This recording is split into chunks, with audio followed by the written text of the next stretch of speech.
Hi friends are मिट्टी नवा video पे झोत्तो गे वेलकम इनके सुनील और नेले तीना पे अब अपनार चैनल ऑल सान्ताली टिप्स। तो फ्रेंड तेहन इन साथे मेनाया मंगल ट्रेन बॉय। सो फ्रेंड उनी कोड़ाटी नेलते ठोको दाड़े कदिया बसे बांगा बांग बाडायन तबे इन आपे लेपे कना उनी कोड़ाटी तो कोई कना आरती ओका खना हेज कना और इनिया चे प्रॉब्लम हुई लेना ओंका गे जुदी आपे हा प्रॉब्लम हुई खने आपे यूट्यूब रे कमी करा खाने पे आपे जुदी उनी लका प्रॉब्लम हुआ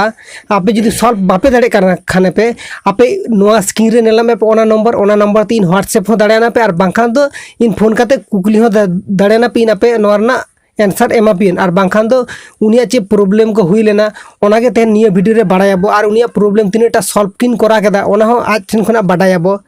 पुइलु रे सानाम को सागुन जोहार गाते को चेला का मेना पे आशा कनी अड़ी बेस ना पे तो इᱧ अड़ी नापाय गेना तो इन मना चिनाई गया पे किछु गाते को ना बाको चिनाई गया जहां दो मंगल ट्रेन बॉय ᱧᱩᱛᱩᱢ ᱛᱤᱧ ᱫᱚ ᱤᱧᱟᱹᱜ मंगल टुडू और ओना साथे मेना मंगल ट्रेन बॉय ओना साथे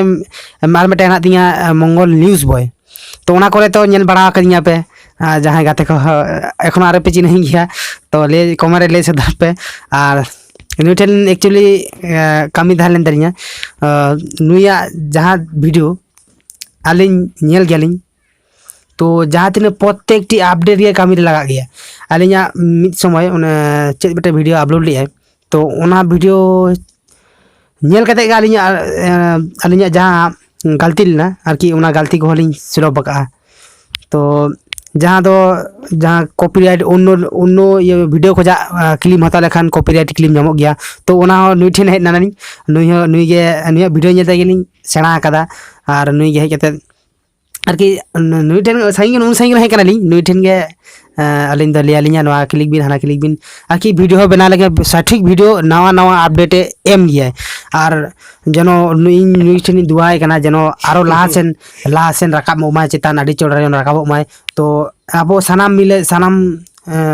गाते मिले नुई बन सपोर्ट या जनो नवा चैनल जनो आरो चोट चला दाड़े मा ठीक गया।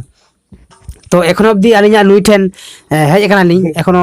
नुई बांगा मेनते बाय ले कालिया जे कमी कराव का दलिया आजा वीडियो लिंग नेल काते वीडियो रो सठिक कमी के कराव का